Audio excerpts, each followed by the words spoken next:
ठीक है बेटा, अभी चलो स्टार्ट करते हैं। Forces used in mechanics. ठीक है, फोर्सेस यूज्ड इन मैकेनिक्स। सबसे पहले अपन लिखते हैं किसके बारे में, वेट के बारे में। What is wait? वेट सुना है कि नहीं सुना? वेट के बारे में सुना है? What is weight? Yes sir. सुना है वेट क्या होता है? Gravitational force applied on a body. Yes, gravitational force applied on object. Weight is और मास। मास अलग, मास और वेट सेम होता है क्या? No sir. नहीं, अलग अलग होते हैं। This is the gravitational force. This is the gravitational force. This is the gravitational force act on object by earth. ठीक है, अब वेट के लिए अपन लिखेंगे कैसे? वेट का जो सिंबल होता है, and its direction is always towards the center of earth. Its direction is always towards the center of earth. Towards the center of earth. ठीक है, वेट को लिखोगे कैसे यहाँ पे? W is equals to given by mg, where m is mass of object and g is acceleration due to gravity. Acceleration due to gravity, जिसकी value कितनी होती है? 9.8 मीटर पर सेकेंड स्क्वायर, लगभग 10 मीटर पर second square. This is near earth surface. ठीक है, अब यहाँ पे समटाइम मैं जैसे किसी ऑब्जेक्ट का मास अगर मैं यहाँ पे लिख दूं, सपोज किसी ऑब्जेक्ट का मास कुछ है, ठीक है, सपोज जैसे एग्जांपल में अपन ले लें, for example mass is equals to 2 kg, so therefore weight is equals to mg equals to 2 into 2 kg into 9.8 metre पर सेकेंड स्क्वायर। तो ये ओवरऑल सॉल्व करने पे कितना हो जाएगा? दिस इज 19.6 kg मीटर पर सेकेंड स्क्वायर या 19.6 न्यूटन। ठीक है, अच्छा, समटाइम इसको ऐसा भी लिखा जाता है, this is also known as 2 kilogram force या फिर 2 kgf, ऐसा लिखा जाता है। तो जब आपको किलोग्राम फोर्स के फॉर्म पे दिया हुआ है, इसका मतलब यहाँ पे g का मल्टीप्लाई करना बाकी है। ध्यान रखना, 2 किलोग्राम फोर्स लिखा मतलब आपको अभी इसमें किसका मल्टीप्लाई करना है? g का मल्टीप्लाई करना है। समझ गए? और जब आप g का मल्टीप्लाई कर देते तो ये kg मीटर पर सेकेंड स्क्वायर या फिर ये वैल्यू किस में आ जाती? फिर आपकी न्यूटन में आ जाती है। समझ गए इसको? समझ गए? समझ गए? Yes sir. तो बाहर चलो, उधर चलो, चलो जाओ, इधर नहीं आना।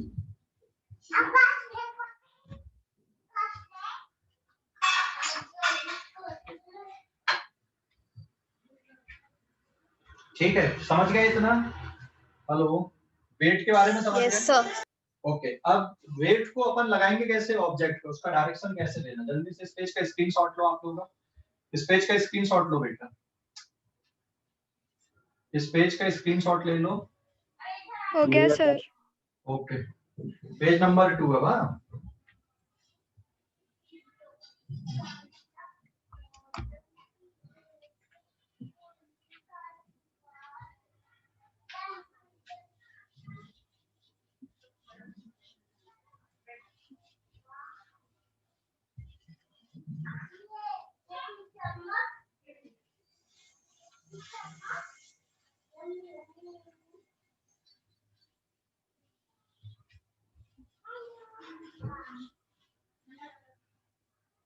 Now this is page number 2.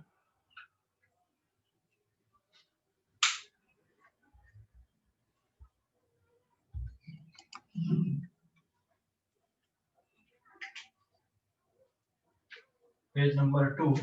ठीक है, देखो अभी वेट के बारे में हम लोग लिख रहे थे। वेट का डायरेक्शन कैसे लिखना हमको, हमेशा towards the centre of earth. Weight की value mg, suppose this is the earth, ठीक है, ये अर्थ मान लो, और यहां पर ये अर्थ का हो गया सेंटर, है ना। यहाँ पे सपोज कोई ऑब्जेक्ट रखा हुआ है, ये कोई ऑब्जेक्ट है, तो वेट का जो डायरेक्शन आएगा वो हमेशा किधर लेना, ऑब्जेक्ट का जो वेट है वो हमेशा आपको अर्थ के सेंटर की तरफ लेना है। अगर मान लो ऑब्जेक्ट आपका यहाँ कहीं पर रखा हुआ है ऐसा, तो वेट का डायरेक्शन यहाँ पे किधर आएगा, towards the centre of earth. This is equals to mg, m is the mass of object, ठीक है। तो वेट का जो डायरेक्शन होता है उसको आपको हमेशा किधर लेना है, अर्थ के सेंटर की तरफ लेना है। Direction of weight is always towards the centre of earth, ठीक है। वेट का डायरेक्शन हमेशा, good morning sir. Good morning, हमेशा towards the centre of earth लेना है। So direction of weight is always towards the centre of earth, ठीक है। ये तो हो गया अर्थ सरफेस पे जो ऑब्जेक्ट रखे हुए, ये हमने पूरा अर्थ को स्फीयर मान के देखा है। लेकिन जैसे मैं यहाँ पे खड़ा हूं या कोई ऑब्जेक्ट को मैं यहाँ पे रख दूं, तो उनके वेट के डायरेक्शन को आप कैसे लिखोगे। Suppose this is any horizontal ground, ये हॉरिजॉन्टल ग्राउंड है, ठीक है, दिस इज हॉरिजॉन्टल ग्राउंड, ये हॉरिजॉन्टल ग्राउंड है, ठीक है। ये यहाँ पे मैंने एक बॉक्स रख दिया मान लो, और बॉक्स का जो मास है वो m। तो वेट कैसे लगाओगे बेटा, वेट का डायरेक्शन कैसे लिखना हमको, हमेशा वेट का बॉक्स के सेंटर से नीचे की तरफ w is equals to mg। जो वेट आएगा वो हॉरिजॉन्टल ग्राउंड के परपेंडिकुलर नीचे की तरफ रहेगा, ठीक है। वेट का डायरेक्शन, वेट का डायरेक्शन हमेशा कैसा बनाना आपको, हॉरिजॉन्टल ग्राउंड के परपेंडिकुलर, मतलब ये जो डायरेक्शन जाएगा यहाँ पे, ये कहां पर पहुंचेगा, अर्थ के सेंटर पे पहुंचेगा, मतलब ये सिचुएशन क्रिएट होगी। और अगर मान लो इंक्लाइंड प्लेन है, तो ये हॉरिजॉन्टल ग्राउंड हो गया, और सपोज ये एंगल थीटा डिग्री का बन रहा है, this is a inclined plane, ये एक इंक्लाइंड प्लेन अगर मैंने लिया यहाँ पे, दिस इज हॉरिजॉन्टल ग्राउंड, और यहाँ पे अगर मैंने एक ऑब्जेक्ट को रख दिया या बॉक्स को रख दिया, suppose this is an object जिसका मास m है, तो बेटा वेट का डायरेक्शन कैसे बनेगा यहाँ पे, what is the direction of weight. Weight का डायरेक्शन हमेशा हॉरिजॉन्टल ग्राउंड के परपेंडिकुलर रहेगा, इंक्लाइंड प्लेन के नहीं, ये इंक्लाइंड प्लेन है, तो वेट को आपको ऐसे शो करना है, W is equals to mg, horizontal ground के परपेंडिकुलर नीचे की तरफ। तो direction of weight is always fix and it is always towards the centre of earth, ठीक है। फिर एक और डायग्राम में बना दूं यहाँ पर, जैसे सपोज यहाँ पे मैंने किसी स्ट्रिंग से बॉक्स को लटका दिया, दिस इज एनी स्ट्रिंग, और ये हॉरिजॉन्टल ग्राउंड है, तो वेट कैसे ड्रॉ करोगे, यहाँ पे जो डायरेक्शन ऑफ वेट है, it is always perpendicular to horizontal ground mg, ठीक है। या फिर सिचुएशन ऐसी ले लूं मैं यहाँ पर, ये जैसे पेंडुलम हमने लिए, और ये हॉरिजॉन्टल ग्राउंड ये नीचे बना दिया मैंने यहाँ पर, ठीक है। तो जो वेट आएगा mg, ये इसका मास m है, तो हमेशा वर्टिकली डाउनवर्ड रहेगा या हॉरिजॉन्टल ग्राउंड के परपेंडिकुलर डायरेक्शन पे, मतलब वेट का डायरेक्शन फिक्स है। वेट का डायरेक्शन किधर मिलेगा आपको, हमेशा towards the centre of earth, ठीक है। समझ गए इतना, या डाउट है कोई, वेट के डायरेक्शन के बारे में कोई डाउट है, जितनी भी सिचुएशन मैंने नहीं है, नो सर। क्लियर है बिल्कुल? आगे बढ़ूंगा अब मैं। यस ये सर। पेंडुलम वाला क्या है, नहीं समझा। पेंडुलम वाला बेटा, जैसे वो पेंडुलम है वहां पे, तो अगर मान लो वो कोई भी पोजीशन पे जाए, वेट का डायरेक्शन हमेशा कहाँ पे दिखेगा आपको? एक्सिस ऑफ द, हाँ, towards the Center of the earth. Centre of अर्थ देखेगा, मतलब जो हॉरिजॉन्टल ग्राउंड देखेगा ना उसके परपेंडिकुलर ही आएगा। क्लियर हो गया अभी कि नहीं? तो सारी चीजों का वेट। हाँ, किसी भी ऑब्जेक्ट का वेट हमेशा किधर रहेगा? टुवर्ड्स द सेंटर ऑफ अर्थ आएगा। ठीक है? अरे ग्रेविटी की वजह से है क्या? हाँ, ये ग्रेविटी के वजह से तो है, वही तो लिखा अपन ने, ग्रेविटी की वजह से जो वेट का डायरेक्शन हमेशा टुवर्ड्स द सेंटर ऑफ अर्थ आएगा। ठीक है? वेट का फार्मूला क्या है? mg। वेट क्या है? फोर्स है। कौन लगा रहा है? अर्थ ऑब्जेक्ट पे लगाती है। ठीक है? अरे भाई समझ गया? Yes sir. Yes, sir. Yes sir. कोई डाउट अभी? No sir. No sir. ठीक है, आगे बढ़ते हैं अपन ना। वेट हो गया, अब अपन देख रहे हैं दूसरा, नॉर्मल रिएक्शन। इस पेज का स्क्रीनशॉट लो अभी, इस पेज का स्क्रीनशॉट ले लो, इस पेज का स्क्रीनशॉट ले लो। ले लिए? Yes, sir. हम्म।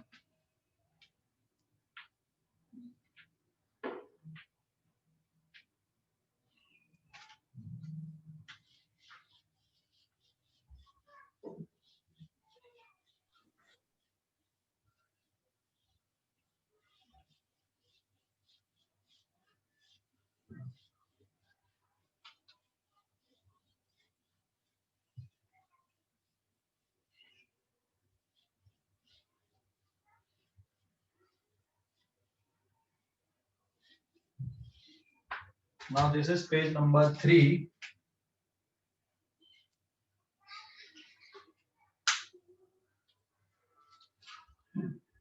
नेक्स्ट है फिर normal reaction.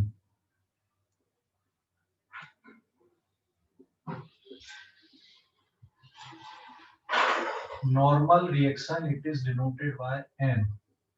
What is normal reaction? Normal reaction के बारे में समझ लो। Normal reaction is a electromagnetic contact force. Normal reaction is a electromagnetic, it is electromagnetic contact force. It is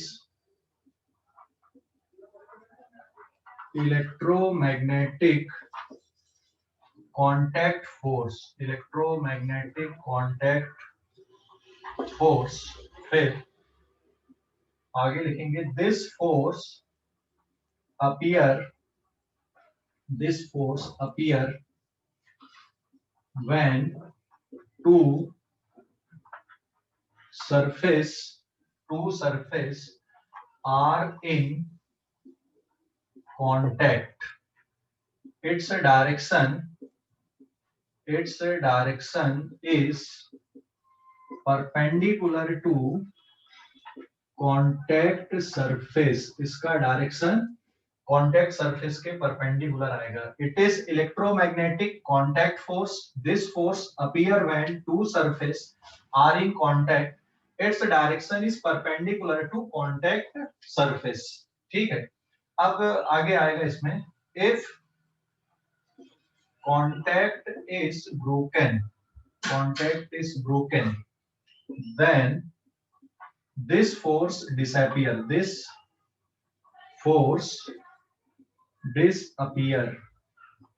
अगर जैसे ही कांटेक्ट ब्रेक होगा तो ये फोर्स क्या हो जाएगा? डिसअपियर हो जाएगा। मतलब इस फोर्स की वैल्यू क्या हो जाएगी? जीरो। डिसअपियर मतलब इट बिकम्स जीरो, और इट बिकम्स जीरो, ये तुरंत जीरो हो जाएगा। तो नॉर्मल रिएक्शन क्या है? It is the electromagnetic type contact force. ये फोर्स तभी अपीयर होगा या आएगा, लगेगा, जब दो सरफेस एक दूसरे के कांटेक्ट में होंगी, और अगर कांटेक्ट ब्रेक होता है तो ये फोर्स की वैल्यू क्या हो जाएगी? आपकी जीरो हो जाएगी। ठीक है ना? तो आगे देखो अभी यहाँ पर नॉर्मल रिएक्शन के बारे में। ठीक है, देखो अभी सपोज यहां पर मैंने एक हॉरिजॉन्टल ग्राउंड लिया, दिस इज द ग्राउंड। और इस ग्राउंड पे मैंने एक बॉक्स रख दिया यहाँ पे, suppose this is the box placed on ground, ये एक बॉक्स है, ठीक है, this is any box placed on the ground. तो यहाँ पे ग्राउंड पे और बॉक्स की जो सरफेस है एक दूसरे के कांटेक्ट पे आ रही हैं, ठीक है। तो अगर ये सरफेस एक दूसरे की कांटेक्ट पे आ रही हैं तो नॉर्मल रिएक्शन यहाँ पे किस तरह से लगेगा, देखो ये this is the normal reaction on box by ground और ये कांटेक्ट सरफेस के परपेंडिकुलर, तो ये क्या है, this is normal reaction on box by ground, normal reaction on box by ground, ठीक है। ये इसका मतलब है, ग्राउंड इस पे इतना नॉर्मल रिएक्शन है और इसी के बराबर मैग्नीट्यूड का ग्राउंड पर भी नॉर्मल रिएक्शन लगेगा, normal reaction on ground bye box, so this is normal reaction on ground bye box. अब इंपॉर्टेंट बात ये है कि इसकी वैल्यू और इसकी वैल्यू सेम है। अगर मान लो ये 10 न्यूटन का है तो ये वाली वैल्यू भी 10 न्यूटन की है। ये वाला फोर्स किस पे लग रहा है, ये किस पे लग रहा है, बॉक्स पे, और ये किस पे लग रहा है, ग्राउंड पे, ठीक है। ये नॉर्मल रिएक्शन है बॉक्स पे, किसने लगाया, ग्राउंड ने लगाया, और ये नॉर्मल रिएक्शन किस पे है, ग्राउंड पे, किसने लगाया, बॉक्स ने लगाया। समझ गया या नहीं, क्लियर हो गया या कोई डाउट है? तो इन दोनों की वैल्यू सेम होती, न्यूमेरिकल वैल्यू सेम होती, लेकिन ये दोनों अलग अलग ऑब्जेक्ट पे लग रहा है, ये वाला लग रहा है ग्राउंड पे और ये किस पे लग रहा है, बॉक्स पे, जबकि इनकी जो न्यूमेरिकल वैल्यू है, इनका जो मैग्नीट्यूड है इन दोनों फोर्स का, ये सेम रहेगा, ठीक है। फोर्स का मैग्नीट्यूड सेम है बट डायरेक्शन अलग अलग है, ये लग रहा बॉक्स पे और ये लग रहा किस पे, ग्राउंड पे। एंड फोर्सेस आर, यहाँ पे एक आप नोट रखो, forces are always comes in pair of same nature, same nature के फोर्स होते हैं और हमेशा कैसे आते हैं, पेयर में आते हैं, मतलब सिंगल फोर्स का एग्जिस्टेंस नहीं है, फोर्सेस हमेशा पेयर में आएंगे। जैसे ये नॉर्मल रिएक्शन बॉक्स पे, तो इसी के बराबर का नॉर्मल रिएक्शन किस पे लगेगा, ग्राउंड पे लगाएगा, मतलब दोनों एक दूसरे पे क्या करेंगे, फोर्स एक्सर्ट करेंगे। तो फोर्सेस हमेशा कैसे आते हैं, पेयर पे आती है, ध्यान रखना, ठीक है। तो वेट के लिए मैंने पेयर नहीं लिखा था, वेट का भी पेयर कहां पे लगेगा, अर्थ के सेंटर पे लगेगा, ठीक है ना। वेट का जो पेयर होता है वो भी अर्थ के सेंटर पे लगता है, बट अभी यहाँ पे देखो आप, this is the normal reaction. अगर इस बॉक्स को उठा दोगे, हवा में ले लोगे, तो फिर लगेगा क्या, नॉर्मल रिएक्शन आएगा क्या, अगर इस बॉक्स को उठा दोगे, कांटेक्ट आप No, sir. कर दोगे, तो ये फोर्स तुरंत क्या हो जाएगा, जीरो हो जाएगा। और नीचे गिरा था ऊपर खत्म था, रखन को तो शौक नहीं जाना। डाउट अभी इस पेज का पप्पा स्क्रीनशॉट मेरे तुम क्या दिखाओ का पप्पा, इस पेज का स्क्रीनशॉट लो बेटा, इस पेज का स्क्रीनशॉट ले लो, इस पेज का screenshot done sir. Done, okay. Normal reaction box समझ वाला गए एक अभी, और बोतल भी नहीं। नॉर्मल रिएक्शन समझ गए, नहीं सर, एक और बोतल। पूरा लिखा हुआ पढ़ पहले बोर्ड में, फिर पूछ, पहले पूरा पढ़ बोर्ड पे, ध्यान रखा करो, मतलब ध्यान से सुना करो बेटा आप लोग। ये अभी यहाँ पे मैंने कोई वो भी नहीं बताया, कोई कैलकुलेशन भी नहीं बताया, सिर्फ आपको ध्यान से सुनना बस था इसको। अगर आप कंसंट्रेशन लूज करोगे तो मैं 50 बार भी बताऊंगा तो नहीं समझ में आएगा। यहाँ पे मैंने कोई कैलकुलेशन भी नहीं है, कुछ नहीं है, ये सिर्फ डेफिनीशन है, और डेफिनीशन मतलब आपको ध्यान से सुनना पड़ेगा। ऐसा नहीं कि हमारा माइंड डाइवर्ट हो गया, हम मोबाइल खुला हुआ है या लैपटॉप खुला हुआ है और हमारा ध्यान कहीं और है, तो फिर कितने भी बार बता दो कोई फर्क नहीं पड़ता उससे। क्लास में बैठोगे तब भी यही सिचुएशन होती फिर।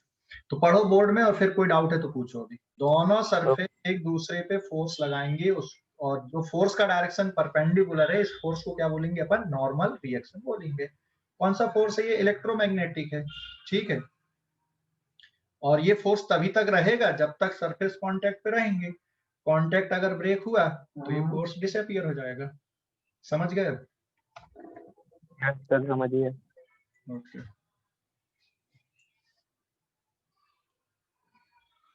और कोई डाउट है अभी इस पे? आगे बढ़ूंगा मैं, कुछ और डायग्राम बना रहा हूँ अभी मैं। हाँ, कुछ और डायग्राम बनाता हूँ। पेज नंबर 4 पे।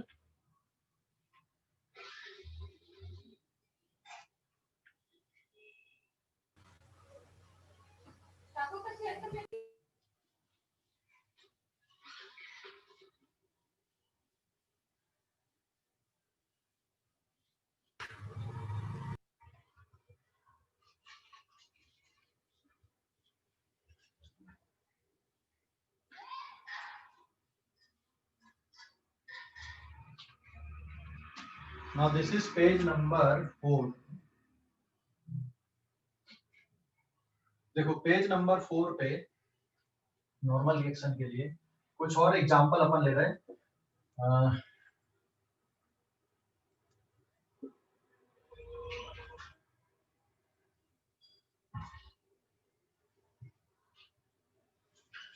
ये जैसे स्फीयर लिए अपन, दिस इज अ स्फीयर,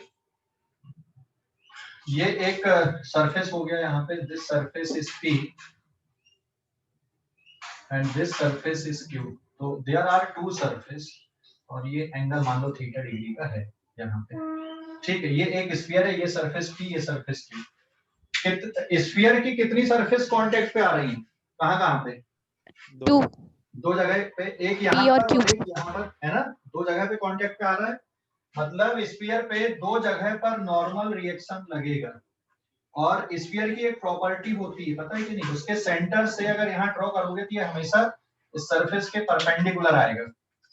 तो ये वाला जो फोर्स हो गया, this is normal reaction on sphere by P and this is normal reaction on P by sphere. ऐसे यहां पर अगर आप देखोगे, this is normal reaction on sphere by Q and this is normal reaction on Q by sphere. तो ये हमेशा एक दूसरे के परपेंडिकुलर ही रहेंगे। और एक और बात, यहाँ पे जो मैग्नीट्यूड है NSQ की वैल्यू NQS के बराबर, लेकिन एक Q पे लग रहा है और एक स्फीयर पे लग रहा है। सिमिलरली यहाँ पे NSP की वैल्यू किसके बराबर रहेगी? NPS। मतलब इनका मैग्नीट्यूड, डायरेक्शन तो अपोजिट है ही इनका, है ना? इनका मैग्नीट्यूड अलग अलग है। अभी समझ गए? डायरेक्शन अपोजिट है, लेकिन इन दोनों पेयर की वैल्यू सेम रहेगी और इन दोनों पेयर की वैल्यू सेम रहेगी। समझ गए इतना? अरे भाई समझ गए डायग्राम? हेलो? अब एक और, हाँ अभी एक और डायग्राम मैं बना रहा हूँ यहाँ पे। हाँ, एक और डायग्राम बनाता हूँ, देखो अभी एक और डायग्राम मैंने इस तरह से बना दिया यहाँ पे। Suppose it is a large box, ये एक लार्ज बॉक्स है और ये यहाँ पे ग्राउंड ले लिया मैंने, ठीक है। Suppose this is the ground, ये एक लार्ज बॉक्स है और यहाँ पे सामने एक वर्टिकल वॉल है, दिस इज वर्टिकल वॉल, ठीक है। जैसे आप टेबल को चिपका के रख देते हो दीवार से, या फिर हमारी अलमारी दीवार से चिपकी हुई रखी हुई है, ठीक है। और अलमारी का ऊपर आपने एक और बॉक्स रख दिया, ये ऐसा, ये अलमीरा के ऊपर एक और box, this is B, this is A. अब जहां जहां पे कांटेक्ट में सरफेस आ रही है वहां वहां पर आपको नॉर्मल रिएक्शन लिखना है। जहां जहां पर सरफेस कांटेक्ट पे आ रही हैं वहां वहां पर आपको नॉर्मल रिएक्शन लिखना है। समझ गए या नहीं? तो कहां कहां पर सरफेस कांटेक्ट पे दिख रही है आपको? कितनी जगह पे? अच्छा, बॉक्स ए की कितनी सरफेस कांटेक्ट पे है? बॉक्स ए की 3 कांटेक्ट पे है ना, 3 सरफेस बॉक्स ए की कांटेक्ट पे। तो यहाँ पर एक आ जाएगा ये, this is normal reaction on A by ground, this is normal reaction on ground by A. फिर एक सरफेस यहाँ पर आपको कांटेक्ट पे दिख रही है, this is normal reaction on A by wall and this is normal reaction on wall by A. समझ गए? फिर यहाँ normal reaction on B by A और एक यहाँ पे लगेगा, this is normal reaction on A by B. Clear हो गया इतना? Yes sir. सभी पेयर लगा दिए सभी जगह पे।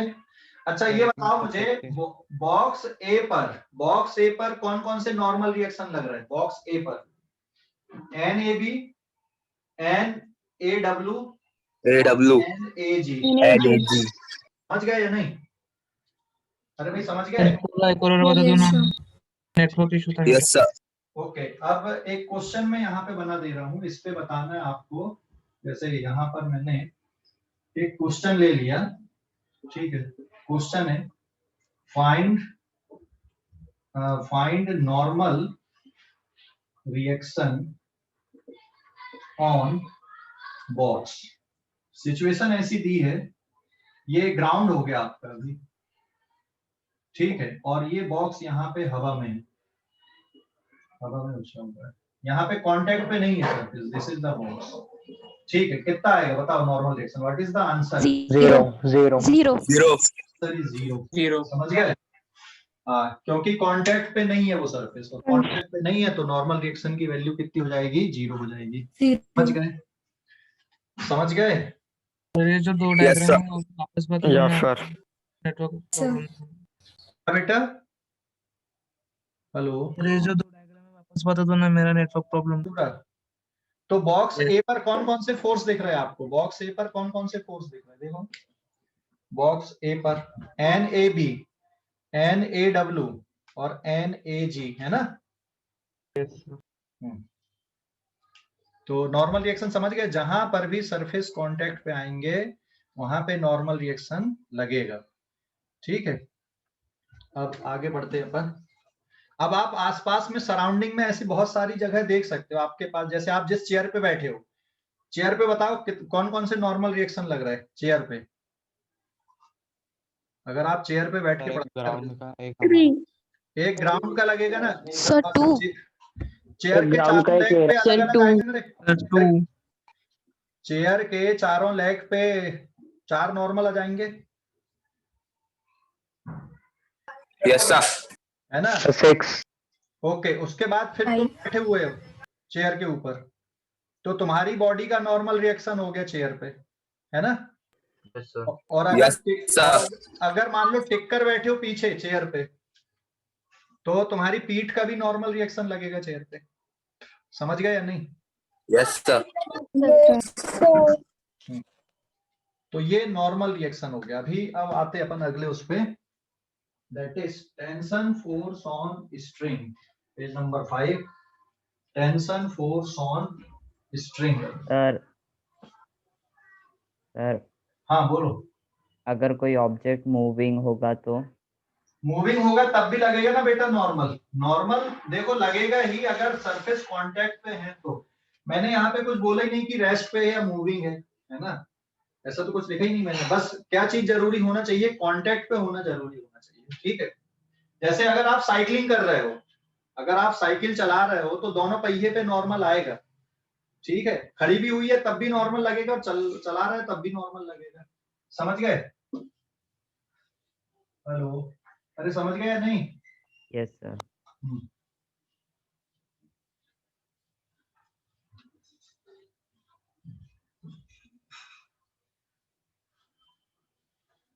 Now page number 5 अब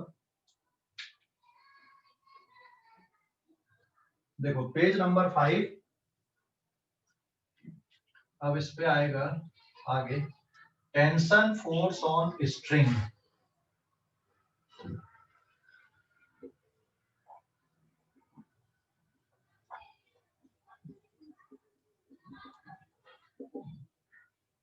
tension force on string, it is denoted bye T, ठीक है। ध्यान से समझना, tension force on string. Tension force on string ये कौन सा है? It is electromagnetic, force. It act on string along the direction of string if if string is tight, if string is tight, string का जो tension force है ना string का, ठीक है, tension force on string, it is electromagnetic force, it act on string along the direction of string if string is tight. It becomes zero, it becomes zero, it becomes zero if string is loosened or cut और word, मतलब रस्सी को जला दो या काट दो या रस्सी लूज हो जाए तो फिर ये जो टेंशन फोर्स है स्ट्रिंग का ये कैसा हो जाएगा, आपका जीरो हो जाएगा, ध्यान रखना, ठीक है। Tension force on string becomes zero if string is लूजन और कट और वर्ड। अगर आप रस्सी को काट दोगे या जला दोगे तो ये फोर्स जीरो हो जाएगा, ठीक है। स्ट्रिंग जब टाइट रहेगी तभी ये फोर्स आएगा, इफ स्ट्रिंग इज टाइट तभी ये रहेगा, और ये किधर रहेगा, along the direction of length, along the direction of length, यहाँ स्ट्रिंग नहीं लिखना था, along the direction of length and if string is tight। तो यहाँ पर दो टाइप की हम स्ट्रिंग की बात करते हैं, एक है आइडियल स्ट्रिंग, एक है आइडियल स्ट्रिंग और एक होती है नॉन आइडियल स्ट्रिंग, ठीक है। एक आइडियल स्ट्रिंग और एक नॉन आइडियल स्ट्रिंग। तो आइडियल स्ट्रिंग किसको बोलोगे, तो आइडियल स्ट्रिंग कैसी होती है, it is massless, frictionless and inextensible, मतलब जिसकी लेंथ ना बदले खींचने पे, इनएक्सटेंसिबल मतलब एक्सटेंड ना हो, ठीक है ना, लेंथ नहीं बदलना चाहिए खींचने पे, मतलब length does not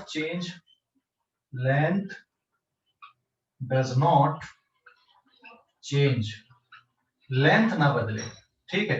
then tension is same everywhere on string, then tension is same everywhere on string, everywhere on string। तो पूरी स्ट्रिंग पे जो टेंशन रहेगी वो कैसी रहेगी, आपकी सेम रहेगी आइडियल स्ट्रिंग पे, ठीक है।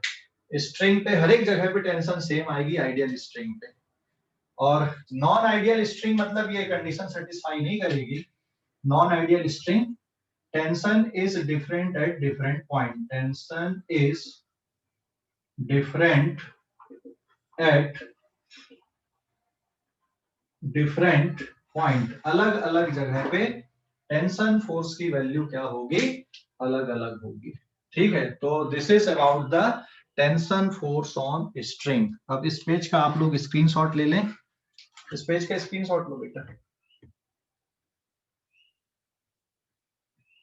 इस पेज का सर वो फ्रिक्शन लेस के बाद में क्या लिखा आपने, क्या, सर वो एंड के बाद क्या लिखा आपने, एंड के बाजू में, सर वो ब्लर दिख रहा है। रुक मैं पढ़ के बता रहा हूं पूरा, शुरुआत से पढ़ूं। Tension force on string, no sir वो आइडियल स्ट्रिंग से, ideal string massless, frictionless and inextensible, मतलब लेंथ डज नॉट चेंज। आप स्ट्रिंग को खींच रहे हो, रस्सी को खींच रहे हो, उसकी लेंथ नहीं बदलना चाहिए, तब आप उसको आइडियल बोलोगे। तो क्या होनी चाहिए, ideal string massless, frictionless and inextensible, ठीक है, समझ गया। तो पूरी स्ट्रिंग पे सभी जगह पे एक जैसा फोर्स लगेगा, एक जैसा टेंशन फोर्स आएगा, और अगर नॉन आइडियल है तो फिर अलग अलग जगह पे अलग अलग फोर्स रहेगा। Tension is different at different point, अलग अलग पॉइंट पे टेंशन अलग अलग आएगा। अच्छा, स्ट्रिंग के बारे में अगर कुछ नहीं कहा जाता तो क्या मानना है, आइडियल या नॉन आइडियल? Non ideal. नहीं, आइडियल मानना है यहाँ पे हमको। स्ट्रिंग के बारे में अगर कुछ नहीं कहा जाता है तो यहाँ पर हमको स्ट्रिंग को क्या मानना है, आइडियल स्ट्रिंग मानना है। Ideal string. ठीक है, समझ गए। क्योंकि जो भी रस्सी होती ना, जैसे आप मान लो किसी ऑब्जेक्ट को रस्सी से बांधे हो, ठीक है ना, तो रस्सी का जो मास होता है वो जनरली ऑब्जेक्ट के मास के कंपैरिजन में कैसा होता है, नेग्लिजिबल होता है। समझ गए या नहीं? तो स्ट्रिंग, अगर स्ट्रिंग के बारे में कुछ नहीं कहा जाता है तो उसको आपको आइडियल मानना है। ठीक है, if nothing is said about the string then consider it as ideal. यहाँ पे नोट लिख दूं मैं, फिर इसके डायरेक्शन देखेंगे अपन। If nothing is said about the string then it is considered as ideal। तो आपको उसको क्या मानना है, आइडियल मान लेना है। समझ गए? अरे भाई समझ गए या नहीं? स्ट्रिंग के बारे में अगर कुछ नहीं कहा जाता तो उसको आइडियल मान लेना। ठीक है सर। हाँ सर इसका एक एग्जांपल बता दो ना। अभी बता रहा हूँ ना बेटा, अभी डायग्राम बनाने का ही है ना। अभी तो ये मैंने डेफिनेशन बताया यहाँ पे, मतलब टेंशन फोर्स को कैसे सोचना है, कैसे लेना है। अब मैं डायग्राम बनाऊंगा तो आपको क्लियरिटी आ जाएगी कि कैसे लगाना है, कैसे अप्लाई करना है। ठीक है, समझ गए? इस पेज का स्क्रीनशॉट लो जल्दी से, इस पेज का स्क्रीनशॉट ले लो। Done sir. ओके,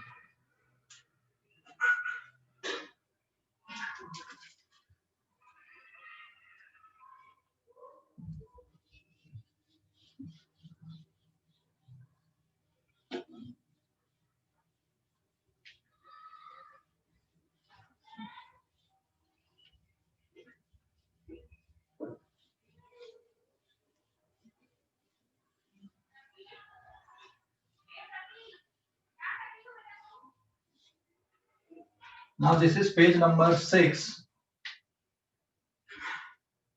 देखो अभी पेज नंबर 6, अब एग्जांपल ले रहा हूं। हाँ, एग्जांपल को समझने के लिए हम इस तरह से ले रहे हैं। यहाँ पे दिस इज द रूफ, और फिर यहाँ पर ये एक स्ट्रिंग लिए हमने, कुछ नहीं कहा गया है तो आपको इसको आइडियल मान लेना है।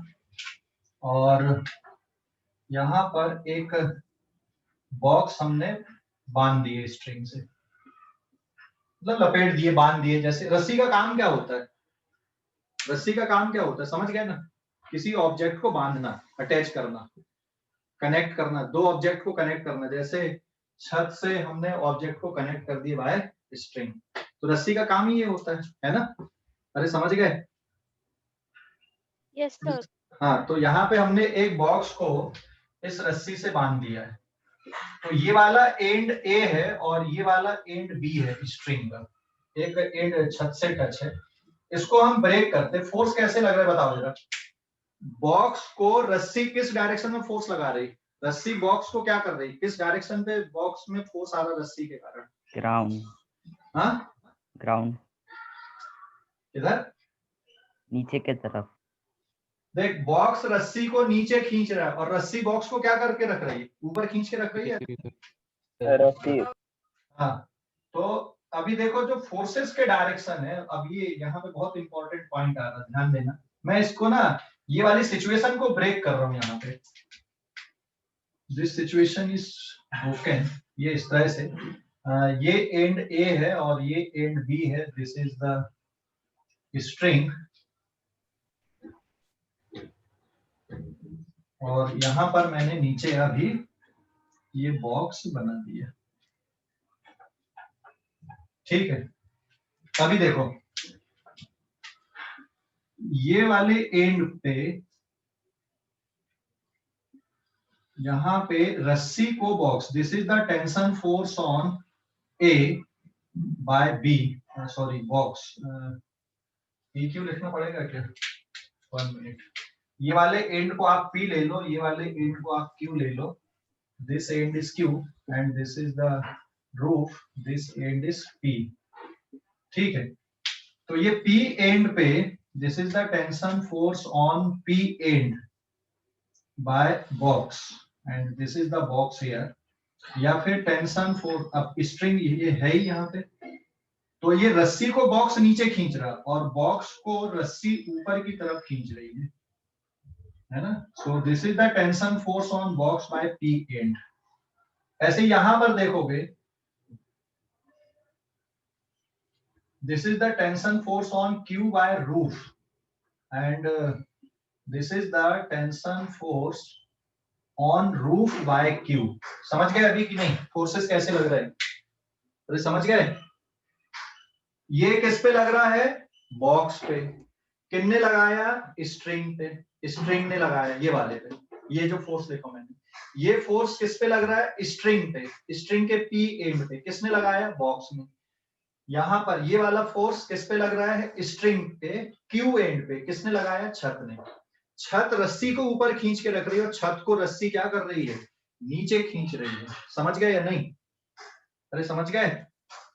हेलो, समझ गए या नहीं? String is tight here. अरे भाई समझ गए या नहीं? ये जो डायग्राम बनाया मैंने, सर एक बार फिर से समझाइए। देखो बेटा, यहां पर देखो, बॉक्स रस्सी को किधर खींच के रख रहा है? नीचे सर। नीचे खींचेगा ना, नीचे। बट इसकी कोशिश क्या है? इसकी टेंडेंसी क्या है? नीचे आने की। लेकिन रस्सी इसको नीचे आने देगी क्या? नहीं सर। नहीं, रस्सी इसको होल्ड करके No, रखी, sir. ऊपर खींच के रख रही है। इसलिए ये देखो मैंने यहाँ पे बनाया, this is the tension force on box. मैं अभी इनको लिख दूं यहाँ पे, एक लाइन ड्रॉ कर दूं। Now what is TBP? This is the tension force of string, tension force of string act on box by end P, ऐसा लिख सकते हो आप, या tension on B by P ऐसा भी लिख दो। और this is tension on B by P. B मतलब बॉक्स के लिए सिंबल। समझ गए ना? तो बाकी सिंबल भी अपनी यूजुअल मीनिंग पे है। जैसे टीपीबी, टीपीबी का मतलब क्या हुआ? This is the tension force on string by box. और ये किस पे है? ये बॉक्स पे है। किसने लगाया? स्ट्रिंग पे। और ये किस पे लग रहा है? स्ट्रिंग पे। किसने लगाया? बॉक्स पे। तो अगर स्ट्रिंग आइडियल है, इफ स्ट्रिंग इज आइडियल, अगर ये स्ट्रिंग आइडियल है, तो अपन ने क्या बोला है कि भाई पूरी स्ट्रिंग पे सभी जगह पे टेंशन फोर्स की वैल्यू एक जैसी होती है। तो अगर स्ट्रिंग आइडियल है तो टीबीपी का मैग्नीट्यूड, टीपीबी का मैग्नीट्यूड, फिर टीक्यूपी का मैग्नीट्यूड, क्यूआर का मैग्नीट्यूड, और टी आर क्यू का मैग्नीट्यूड, ये सब सेम आएंगे and that is equals to T. मतलब सभी जगह पे टेंशन की वैल्यू आपको कैसे लिख लेना है? सेम लिख लेना है, अगर स्ट्रिंग कैसी है? आइडियल है तो। समझ गए या नहीं? हेलो, समझ गए या नहीं? समझ गया सर। कोई डाउट अभी किसी को? नो किसी को सर। कोई डाउट है ना? एक और डायग्राम बना रहा हूँ मैं नो अभी। सर। उसमें आपको स्ट्रिंग पे लगने वाला टेंशन फोर्स कैलकुलेट करके बताना कितना लग रहा है। एक डायग्राम और ले रहा हूं, है ना? इस पेज का स्क्रीनशॉट लो जल्दी से। अच्छा, ये वाली स्ट्रिंग को अगर काट दोगे तो टेंशन फोर्स कितना आएगा? स्ट्रिंग को काट दो। Zero. Zero. Zero zero. Okay, अभी एक और डायग्राम में ले रहा हूँ यहाँ पे, पेज नंबर 7। इस पेज का स्क्रीनशॉट लो जल्दी से। हो गया? हो गया।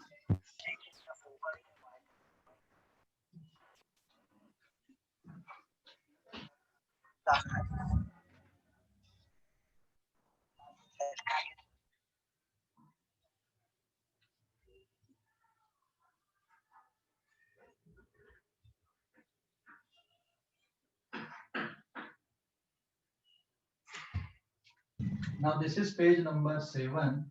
Find the tension force. एक एग्जांपल ले रहा हूं मैं यहाँ पे। Find the tension force on string. ठीक है, सिचुएशन ये है, देखो अभी ये वर्टिकल वॉल है,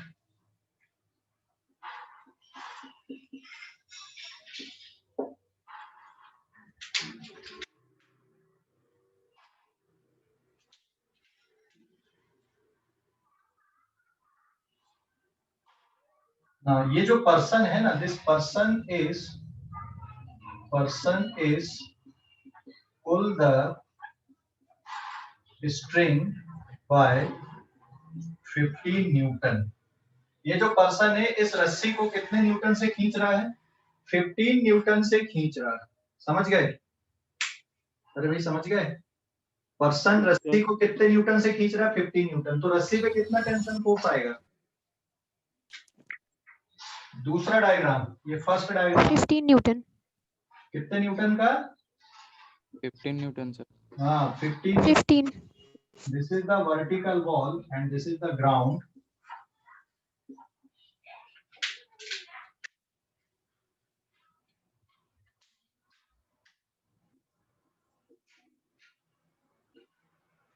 इस पे कितना रहेगा सेकंड वाले? हाँ 0।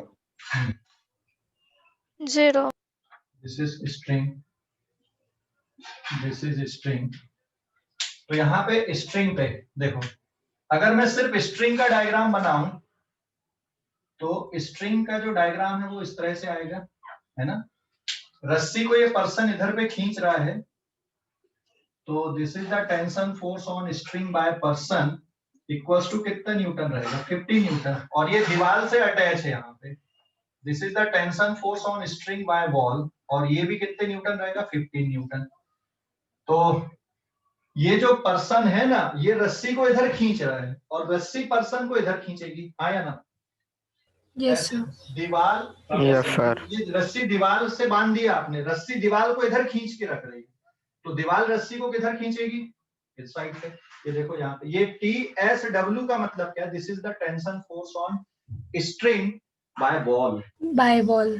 समझ गए? तो ये मैंने स्ट्रिंग पे यहाँ पे बना दिया। अब पर्सन पे अगर मुझे बनाना है तो पर्सन इसको खींच रहा है, पुल कर रहा है, पर्सन स्ट्रिंग को खींच रहा है, तो पर्सन पे जो फोर्स लग रहा है वो इस डायरेक्शन पे आएगा। This is tension force on person by string, and wall पे जो टेंशन फोर्स रहेगा, this is tension force on wall bye string. तो ये जो फोर्स मैंने दो यहाँ पे ड्रॉ किया है, ये किस पे लग रहा है?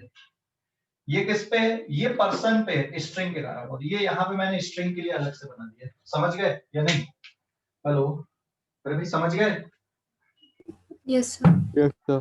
कोई डाउट बेटा किसी भी बच्चे को? सर। नहीं है? ओके, सेकंड वाले केस में बताओ कितना आ रहा है टेंशन फोर्स? 0। 0। Yes. 0 क्यों है? क्यों 0? सर वो क्योंकि वो थोड़ी लूज है। लूज नहीं है। कर रहा है। Since string is loose, string is loose, ढीली है स्ट्रिंग, टाइट नहीं है। समझ गए? तो टेंशन फोर्स कितना होगा? 0 होगा। क्लियर हो गया अभी कि नहीं? Yes sir. कोई डाउट? Yes sir.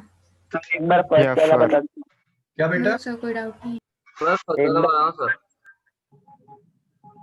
स्वयं बोलो क्या पूछ